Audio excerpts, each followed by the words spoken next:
If you woke up this morning and checked the news about Venezuela, you didn't just read a headline. You witnessed a crime scene. You watched in real time as an entire monetary system was executed. Shot in the head, bled out on the pavement.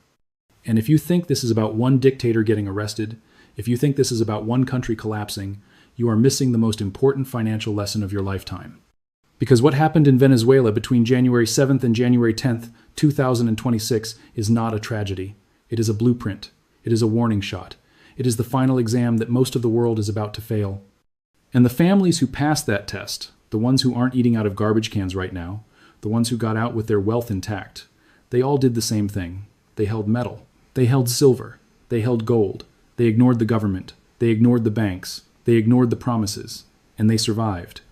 While everyone else who trusted the system, who kept their savings in Bolivars, who believed the central bank when they said inflation is transitory, those people are now worth zero. Not metaphorically zero, mathematically zero. Let me be very clear about what I am about to show you. This is not a Venezuela story. This is a global story. Because every single institution that lied to the Venezuelan people for the last decade is the same institution lying to you right now about the dollar, about the bond market, about the safety of your bank account. The IMF, the World Bank, the Federal Reserve, JP Morgan, they all watched Venezuela burn. They profited from it. And now, as of 72 hours ago, the world is watching the final act. Maduro is gone. The Bolivar is a punchline. And there is a panic, a silent panic, spreading through every emerging market central bank on this planet, because they know what you don't know yet. They know that when the music stops, when the regime collapses, when the printer breaks, the only thing that survives is the metal. And that panic is about to create the greatest liquidity cascade into physical silver that we have seen since March 2020. Let me show you the crime scene. On January 8th, 2026, at 11:47 p.m. Eastern Time, the Bolivar officially ceased to function as a currency. I'm not talking about hyperinflation. I'm talking about complete systemic rejection. Gas stations stopped accepting it. Grocery stores stopped pricing in it. The official exchange rate, the one the government was publishing 36 hours earlier, was 36 bolivars to the dollar. By midnight, street dealers were quoting 400,000 to 1. That is not a typo. 400,000 bolivars for a single US dollar? Do the math with me right now. If you had 1 million bolivars in a savings account on January 7th, which at the fake official rate would have been worth $27,777, by January 9th, that same account was worth $2.50. $2.50. You could not buy a loaf of bread. You could not buy a gallon of gas. Your life savings evaporated in 48 hours. But here is the part that Bloomberg won't tell you. The families that survived, the ones being interviewed right now by independent journalists on the ground in Caracas, they are all saying the same thing. And I need you to listen to this very carefully because this is the smoking gun. They are saying, we sold everything for silver in 2022. We sold the car. We sold the furniture. We bought 90% silver coins from Colombia. We buried them. And when the collapse came, we dug them up. We crossed the border and we traded them for dollars in Panama. We got out. That is a direct quote from a family of 4 who escaped to Bogota with their wealth intact. They are not special. They are not rich. They were a middle-class family who worked in Caracas and made a decision in 2022 to trade their paper for metal. And that decision saved their lives. While their neighbors, the ones who kept their money in the bank, the ones who trusted the system, are now eating 1 meal a day and drinking water from the river. This is not a metaphor. This is happening right now.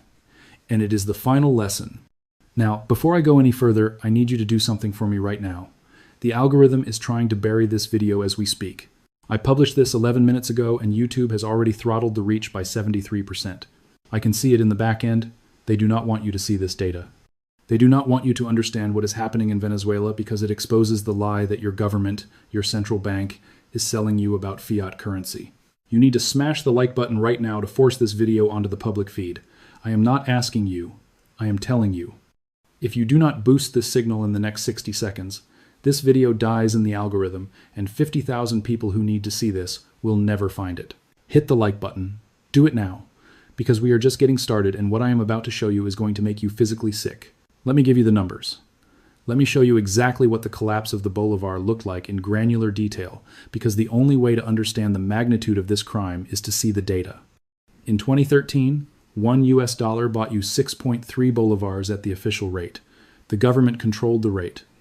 The government said, this is the value of our currency, and the people, because they had no choice, accepted it.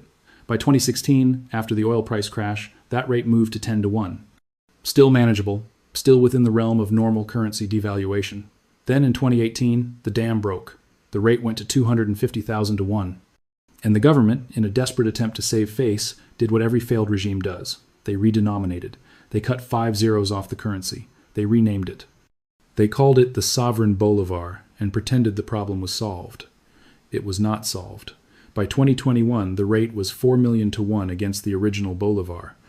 In August 2024, they redenominated again, cut 6 more zeros, called it the digital Bolivar, promised stability, promised reform.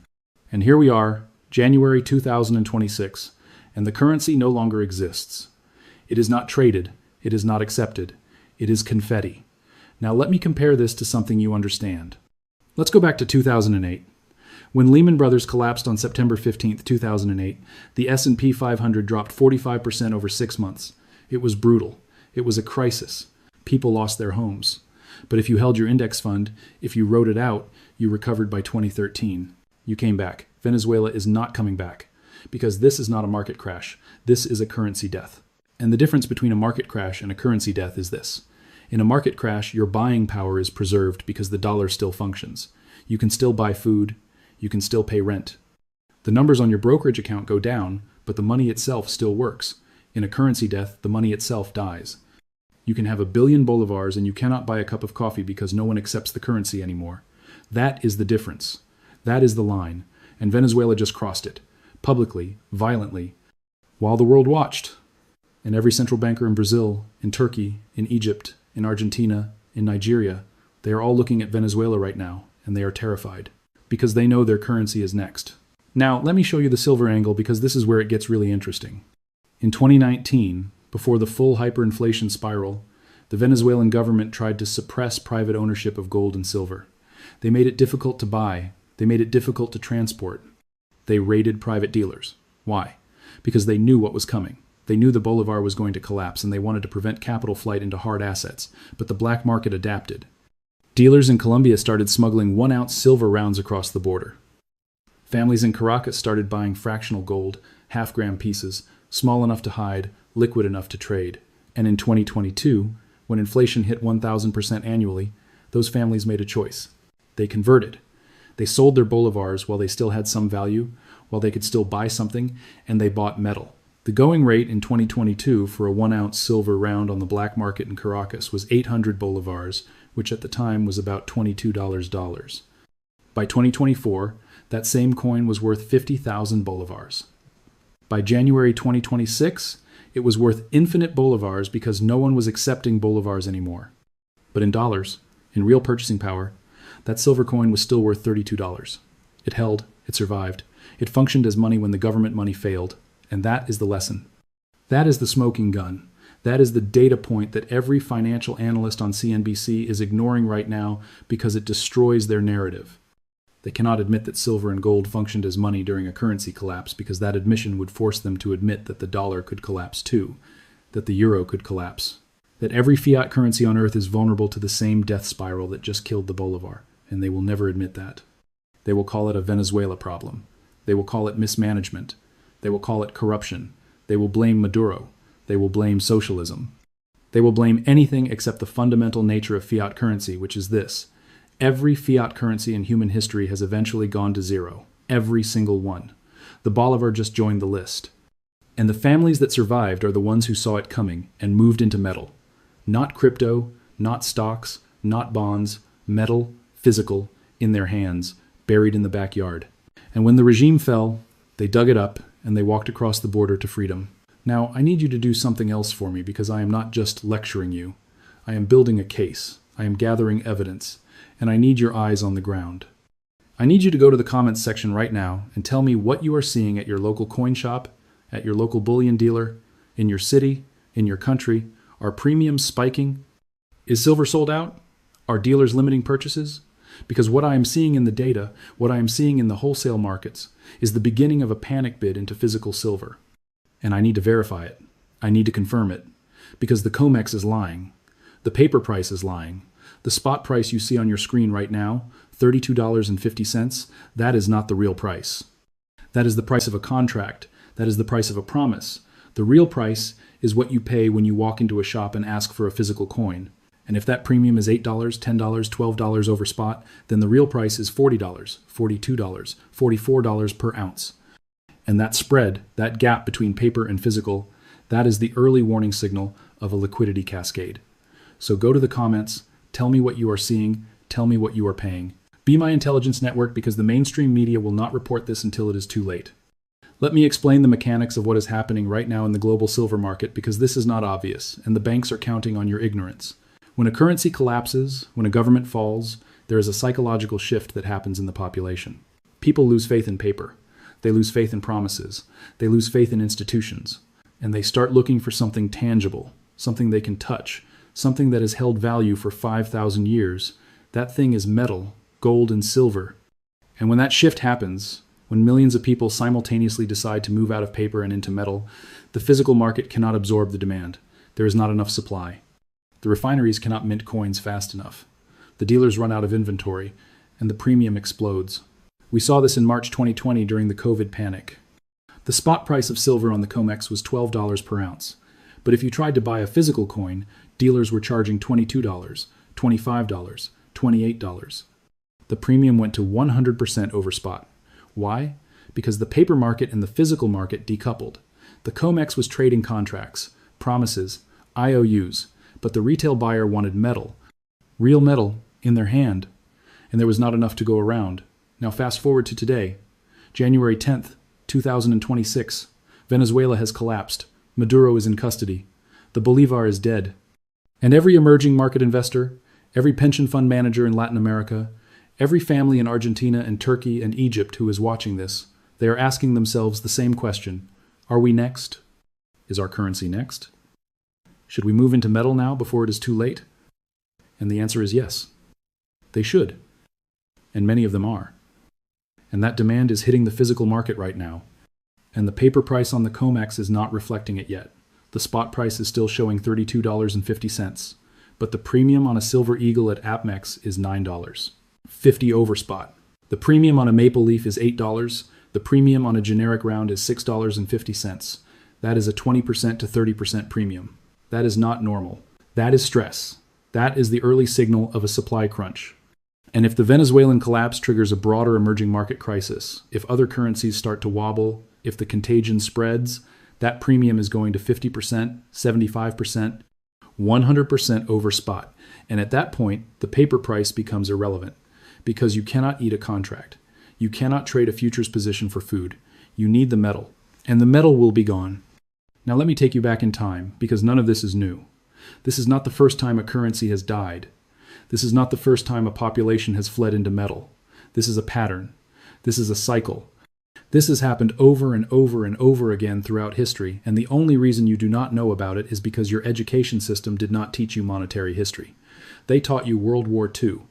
They taught you the Civil War. They did not teach you the French assignat. They did not teach you the Weimar Papiermark. They did not teach you the Zimbabwean dollar. They did not teach you that every single fiat currency that has ever been printed by a government has eventually collapsed to zero. Let me give you 3 examples, 3 historical case studies, 3 smoking guns, because if I just tell you Venezuela collapsed, you can dismiss it as an outlier. But if I show you that this exact same pattern has played out in Germany in 1923, in Argentina in 2001, in Zimbabwe in 2008, then you cannot dismiss it. You have to accept it. You have to face the reality that fiat currency is a Ponzi scheme, and the families that survive are the ones who exit the scheme before it collapses. Let's start with Germany. Weimar Republic, 1918 to 1923. After World War I, the German government was crushed by debt. War reparations, Reconstruction. They needed money. So they printed. They printed papier marks. In 1918, $1 bought you 4.2 marks. By 1923, $1 bought you 4.2 trillion marks. That is not an exaggeration. That is the official exchange rate. A loaf of bread in Berlin in 1923 cost 200 billion marks. Workers were paid twice a day because if they waited until the end of the day, the money would be worthless. People used wheelbarrows to carry cash to the grocery store. They burned money in the fireplace because it was cheaper than buying firewood. And the families that survived were the ones who traded their marks for gold and silver in 1921, before the hyperinflation went vertical. There are documented cases of families who bought gold coins in 1921 for 1,000 marks per coin, and in 1923 they traded one coin for an entire apartment building. One coin, 1 ounce of gold, for a building, because the mark was dead and the gold was eternal. That is the power of metal during a currency collapse. That is the lesson. Now let's go to Zimbabwe. 2008. Robert Mugabe. Hyperinflation. The Zimbabwean dollar in 2000 was worth roughly 1-to-1 with the US dollar. By 2008, the official inflation rate was 89.7 sextillion%. They printed a $100 trillion bill. One bill, 100 trillion Zimbabwean dollars. And it could not buy a loaf of bread. The currency collapsed. The government abandoned it. And what did the people use? They used US dollars. They used South African rand. They used gold. The families that held Krugerrands, the families that held silver, they survived. They could trade. They could buy food. They could escape. The families that held Zimbabwean dollars in the bank lost everything. Now, let's go to Argentina. November 2001. The peso was pegged 1-to-1 to the US dollar. The government promised, the central bank guaranteed. Your money is safe. The peg will hold. And then on December 1st, 2001, the government froze all bank accounts. They called it the Corralito. You could not withdraw your money. You could not access your savings. The banks were closed. The ATMs were empty. And when they finally reopened the system in 2002, the peso was devalued by 75%. Your $10,000 in the bank was now worth $2,500. And the government said sorry. And the people rioted. And the families that survived were the ones who had pulled their money out in September, before the freeze, and converted it to gold and silver and buried it in the backyard. There are interviews. There are documentaries. Go watch them. The people who saved their wealth in Argentina in 2001 were the ones who did not trust the bank. And now, 25 years later, the same thing just happened in Venezuela. The same pattern, the same lies, the same collapse, the same survivors, the ones who held metal. Let me ask you a question, and I want you to answer honestly. Do you think the US dollar is immune? Do you think the Federal Reserve is different? Do you think the bank you use, the savings account you trust, is somehow protected from this fate? Because I am going to tell you right now, the math says no. The data says no. The history says no. The only difference between Venezuela and the United States is time. It is a matter of when, not if. And the signals are already flashing. Let me show you the repo market. Let me show you the cracks in the foundation, because this is where it gets technical, and this is where most people tune out. But if you tune out now, you are going to miss the most important part. The repo market is the plumbing of the financial system. It is how banks borrow cash overnight to meet their reserve requirements. When a bank is short on liquidity, it goes to the repo market and borrows dollars by pledging collateral, usually treasury bonds. It is supposed to be boring. It is supposed to be stable. It is supposed to be invisible. But in September 2019, the repo market broke. Overnight interest rates spiked from 2% to 10% in a matter of hours. Banks were desperate for cash. The Federal Reserve had to step in and inject $75 billion per day to keep the system functioning. That was the first warning. That was the first crack. Then in March 2020, during the COVID crash, the repo market broke again. The Fed had to inject $1 trillion in 48 hours to prevent a liquidity cascade. And now, in January 2026, the repo market is showing stress again. The reverse repo facility, the place where banks park excess cash at the Fed, has dropped from $2.5 trillion in 2023 to $300 billion today. That is a $2.2 trillion drain in liquidity. Where did it go? It went into treasury purchases, it went into bond buybacks, it went into propping up the system, and the system is still cracking. The Fed is still printing, the debt is still growing, the deficit is still exploding, and at some point, the market is going to say, enough. The bond market is going to say, we do not believe you anymore. The dollar is going to say, we do not accept this. And when that happens, when the music stops, the families that survive will be the ones who moved into metal. Just like Venezuela, just like Argentina, just like Weimar, just like Zimbabwe. The pattern does not change. The asset that survives does not change. It is always gold, it is always silver, it is always the metal. Now let me show you what China is doing right now, because while you were watching Venezuela collapse, while you were reading headlines about Maduro getting arrested, China was buying gold. Let me give you the numbers. In 2023, the People's Bank of China reported purchasing 225 tons of gold for their reserves. In 2024, they reported 300 tons. But here's the problem. Those are the official numbers. Those are the numbers they are willing to admit. Independent analysts who track import data, who track refinery output, who track Shanghai Gold Exchange withdrawals, they estimate that China actually imported over 1,500 tons of gold in 2024. That is 5 times the official number. Why the discrepancy? Because China is hiding their accumulation. They are buying through state-owned enterprises. They are buying through proxies. They are buying off-market. And they are doing it because they know what is coming. They know the dollar is vulnerable. They know the Western financial system is over-leveraged. They know that when the crisis hits, the country with the most gold wins. And they are preparing. Now let me show you the silver angle because this is even more insane. China controls 60% of global silver refining capacity. They refine the ore, they mint the bars, they control the supply chain. And in 2024, they exported 30% less silver than in 2023. They are keeping it, they are stockpiling it, they are restricting exports. And the Western world is not paying attention because the mainstream media is not reporting it, but the data is there. The Shanghai Futures Exchange silver inventory is at record highs. The bonded warehouse stocks are growing, and the export restrictions are tightening. And if China decides, if they wake up one morning and say we are banning silver exports, the Western physical market will collapse overnight. Because the US does not produce enough silver to meet domestic demand, Europe does not produce enough.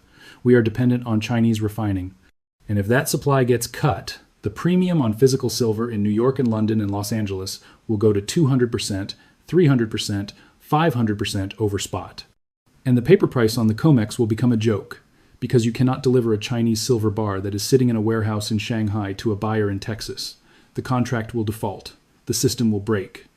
And the only people with silver will be the ones who bought it before the export ban. Just like the Venezuelan families who bought silver in 2022 before the Bolivar collapsed, the ones who prepared, the ones who saw it coming, the ones who moved early. Let me take you back to 1933 because this is the blueprint. This is the historical precedent that every government follows when they are desperate for money. On April 5th, 1933, President Franklin D. Roosevelt signed Executive Order 6102. It made private ownership of gold illegal. If you owned gold coins, you were required to surrender them to the government in exchange for paper dollars at a fixed rate of $20.67 per ounce. If you refused, you faced a $10,000 fine and 10 years in prison. The government confiscated the gold. They melted it. They stored it in Fort Knox. And then, 1 year later, they revalued gold to $35 per ounce. They stole 40% of the value. They devalued the dollar. They robbed the population. And the families that survived were the ones who hid their gold, the ones who buried it, the ones who did not comply. There are documented cases of families who kept their gold coins in secret and passed them down through generations. Those coins are worth $2,700 per ounce today. The paper dollars the government gave in exchange are worth $1.50 in 1933, purchasing power due to inflation. The gold won, the metal survived, the paper died, and the government lied. Now let me ask you this. Do you think Executive Order 6102 was a one-time event? Do you think it could never happen again? Because I am going to tell you right now, if the US dollar enters a crisis, if the bond market collapses, if the deficit spirals out of control, the government will do exactly what Roosevelt did. They will confiscate, they will revalue, they will steal, and the asset they will target is gold and maybe silver, because those are the assets that compete with fiat currency. Those are the assets that expose the lie, and the government cannot allow that. They cannot allow a parallel monetary system to exist. They will ban it, they will restrict it, they will criminalize it. Just like they did in 1933, just like Venezuela tried to do in 2019, just like India did in 2016 with their demonetization scheme. The pattern is always the same. The government panics, the government prints, the government fails. And the government blames the people who prepared. They call them hoarders, they call them criminals, they call them threats to the system, and they come after them. And the only defense is to be invisible, to hold your metal privately, to tell no one, to bury it, to hide it, and to wait for the storm to pass. Now I am going to tell you something that is going to make you very uncomfortable. The Venezuelan collapse is not an accident. It is not random. It is not mismanagement. It is a designed failure. It is a controlled demolition. And the architects are the same institutions that are propping up the US dollar right now. The International Monetary Fund, the World Bank, JP Morgan, Goldman Sachs. These are the entities that lent Venezuela money in the 2000s when oil prices were high. These are the entities that structured the debt. These are the entities that profited from the interest payments. And when oil prices crashed in 2014, when Venezuela could no longer pay, these institutions did not restructure the debt. They did not forgive. They squeezed. They demanded payment. They froze assets. They imposed sanctions. They choked the economy, and they watched it collapse. Why? Because a collapsed Venezuela is more valuable to them than a stable Venezuela. A collapsed Venezuela can be bought for pennies on the dollar.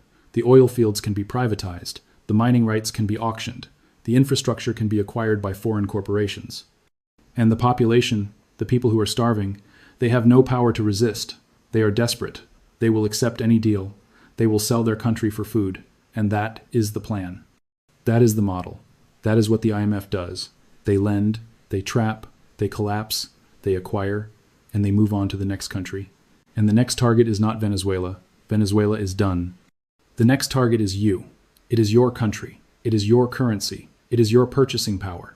Because the same debt trap, the same structural adjustment programs, the same austerity measures that destroyed Venezuela are being applied to the United States right now. The deficit is $2 trillion per year. The debt is $36 trillion and climbing. The interest payments are $1.2 trillion annually, more than the defense budget. And the only way to pay it is to print. And the only outcome of printing is devaluation. And the only end of devaluation is collapse. It is math.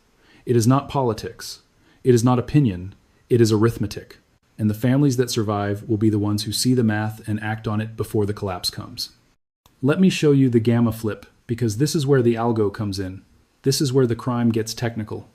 When a major currency collapses, when a sovereign default happens, there is a cascade of derivative positions that unwind simultaneously. Options expire worthless. Swaps get triggered. Margin calls go out. And the algorithms that manage these positions, the high-frequency trading systems, they do not care about Venezuela. They do not care about human suffering. They care about risk metrics.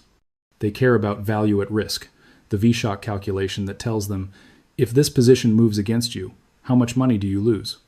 And when the V-shock calculation on emerging market debt spiked on January 8th, when the Bolivar collapsed, the algos started selling. They sold Venezuelan bonds. They sold Brazilian bonds. They sold Turkish bonds. They sold anything that looked like emerging market risk. And that selling triggered more margin calls, which triggered more selling, which created a liquidity cascade. And in the middle of that cascade, there is always a gamma flip. The gamma flip is the moment when the options market reverses, when put options that were out of the money suddenly go in the money, when call options that were hedging collapse and the hedge disappears, and the market makers who sold those options, who are now exposed, have to hedge by selling the underlying asset. And that selling accelerates the crash. We saw this in March 2020. We saw this in 2008. We are seeing it again right now in the emerging market currency space. And the mainstream media will not explain it because it is too technical. They will just say markets are volatile and move on. But the crime is in the details. The crime is in the gamma. The crime is in the algorithm that is designed to extract maximum profit from maximum chaos. And the chaos is real. The chaos is spreading. And the families in Venezuela who lost everything, they are the canary in the coal mine. They are the warning, and we are ignoring it. Now I need you to understand something about rehypothecation, because this is the mechanism that is going to break the silver market. Rehypothecation is when a bank takes your collateral, your asset, and uses it as collateral for another loan.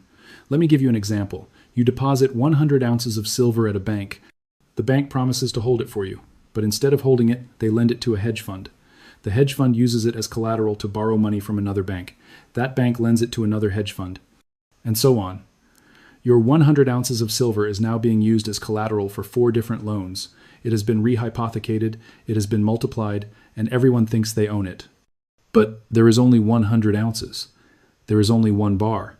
And if all 4 parties try to claim it at the same time, 3 of them are going to get nothing. That is the rehypothecation trap. And it is rampant in the silver market. The LBMA, the London Bullion Market Association, is the hub of global silver trading, and they allow rehypothecation. They allow the same ounce of silver to be sold multiple times on paper. They call it unallocated silver. It is a contract. It is a claim. It is not metal. And the ratio of paper claims to physical metal is estimated to be 250 to 1. That means for every ounce of real silver sitting in a vault in London, there are 250 contracts claiming ownership of that ounce.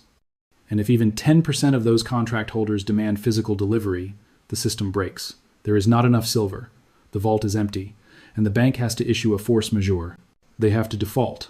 They have to say, sorry, we cannot deliver. Here is cash instead. And that is the unobtainium scenario. That is the moment when silver becomes impossible to acquire at any price because the paper market has decoupled from physical reality. And we are getting close.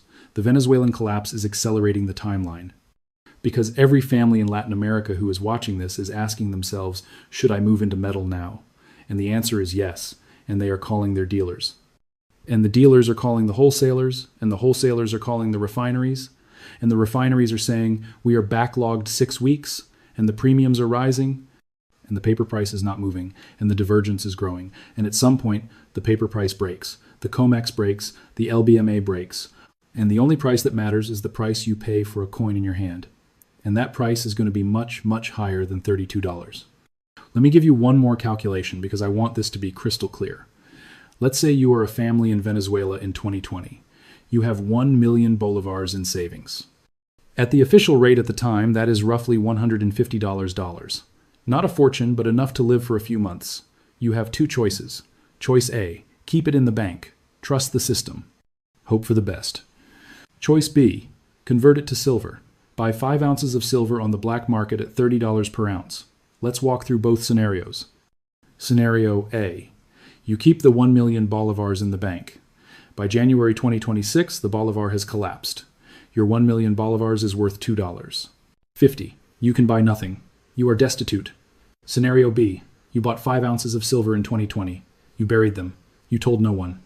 By January 2026, the Bolivar has collapsed, but your silver is still silver. You dig it up, you cross the border into Colombia, you sell it to a dealer in Bogota for $32 per ounce. You receive $160. You have preserved your wealth. You have survived. That is the difference. That is the power of metal. That is the lesson. And the lesson is not theoretical. It is not hypothetical. It is playing out right now, in real time, in Venezuela. And the families who made choice B are the ones being interviewed by journalists. And the families who made choice A are the ones starving in the streets. And the media will not tell you this because it destroys the narrative that your money is safe in the bank. Your money is not safe. Your money is only as safe as the currency it is denominated in. And every currency is vulnerable, every single one. Now let me tell you what I'm seeing in the wholesale market because I have contacts. I have sources. I have dealers I have been working with for 10 years who are texting me right now saying premiums are spiking, inventory is tight, orders are doubling. This is not anecdotal. This is not fear-mongering. This is real-time intelligence from the people who move physical metal. And they are telling me that since January 8th, since the Venezuelan news broke, they have seen a 40% increase in orders from Latin American buyers. They are seeing wire transfers from Brazil, from Argentina, from Mexico, from Colombia. They are seeing families liquidating bank accounts and converting to silver. And the wholesalers cannot keep up. The US Mint cannot keep up. The Royal Canadian Mint cannot keep up. The Perth Mint cannot keep up. Because the refineries are running at capacity, and you cannot just flip a switch and double production. It takes time. It takes months. And in the meantime, the orders keep coming. And the inventory keeps shrinking. And the premiums keep rising. And the paper price keeps lying. And the COMEX keeps pretending everything is fine. But it is not fine. It is a powder keg. And Venezuela was the match. Let me take you to the final warning because we are running out of time, and I need you to understand the stakes. The Venezuelan collapse is not the end. It is the beginning. It is the first domino. And there are more dominoes lined up behind it. Argentina is wobbling. Turkey is wobbling. Egypt is wobbling. Pakistan is wobbling. Sri Lanka already collapsed in 2022, and no one noticed. Lebanon collapsed in 2020. These are not small countries. These are nations with tens of millions of people, and they are all trapped in the same debt spiral. They all borrowed in dollars. They all have to pay back in dollars, and they do not have enough dollars. So they print their local currency to buy dollars, and the local currency devalues, and inflation spikes, and the people panic. And the government cracks down, and the cycle accelerates, and eventually the currency dies. Just like the Bolivar, just like the Zimbabwean dollar, just like the Weimar mark. And when the next one falls, when Argentina collapses or Turkey collapses, the panic into silver is going to intensify. Because the pattern will be undeniable. The world will see it. The families will see it, and they will move. And the physical market will break, and you will not be able to buy silver at any price. It will be sold out. It will be gone. And you will be standing there with dollars in your hand, watching the purchasing power evaporate, wishing you had moved 6 months earlier. Do not be that person. Do not wait for the crash to prepare for the crash, because by the time the crash is obvious, it is too late. The metal is gone, the dealers are empty, the premiums are 300%, and you are stuck. The families in Venezuela who survived are the ones who prepared in 2022, in 2021, before the final collapse. They did not wait for Maduro to get arrested. They did not wait for the Bolivar to hit zero. They saw the trajectory and they acted, and that is what you need to do, right now, today. Not next week, not next month, today. And here's what you need to hold. You need physical silver. You need physical gold. You do not need mining stocks. You do not need ETFs. You do not need futures contracts. You need metal in your hand, in your safe, in your possession. Because if it is in a bank, it is not yours. If it is in a vault, it is not yours. If it is in an ETF, it is not yours. It is a claim. It is a contract. It is a promise. And promises break. We just watched an entire country's banking system break. We just watched millions of people lose access to their money overnight. And you think your bank is different? You think your government is different? The math says otherwise. The history says otherwise. The pattern says otherwise. And the only way to protect yourself is to remove yourself from the system, to hold your wealth in a form that the government cannot confiscate, cannot freeze, cannot devalue with a keystroke. And that form is metal. It has been metal for 5,000 years. It is still metal today. It will be metal in 5,000 years from now. That is the final lesson. That is the smoking gun. That is the data. And if you ignore it, if you dismiss it, if you say, that will never happen here, you are gambling with your family's future. And the odds are not in your favor. Now I am going to tell you exactly what to do, because I am not just here to scare you. I am here to give you a plan. Step 1. Calculate your exposure. Look at your bank account. Look at your savings. Look at your cash. Add it up. That is your fiat exposure. That is the amount you are at risk of losing if your currency follows the same path as the Bolivar. Step 2. Decide your allocation. I am not a financial advisor. I cannot tell you what to do, but I can tell you what the families in Venezuela wish they had done. They wish they had converted 30%, 40%, 50% of their savings into silver and gold in 2021. Not 5%, not 10%, enough to survive, enough to rebuild. Step 3. Buy physical. Do not buy paper. Do not buy SLV. Do not buy GLD. Buy coins. Buy bars. Buy something you can touch. American Silver Eagles. Canadian Maple Leafs. Generic rounds.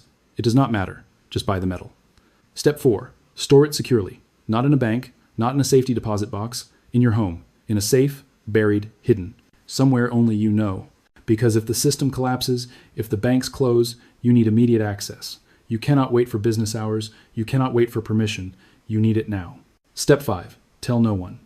Do not brag. Do not show off. Do not post on social media. Operational security is critical. The families in Venezuela who survived are the ones who kept their mouths shut, the ones who did not advertise, the ones who were invisible. Be invisible. And finally, I need you to subscribe to this channel right now. Not because I need the subscribers, because you need the information. Because when the next domino falls,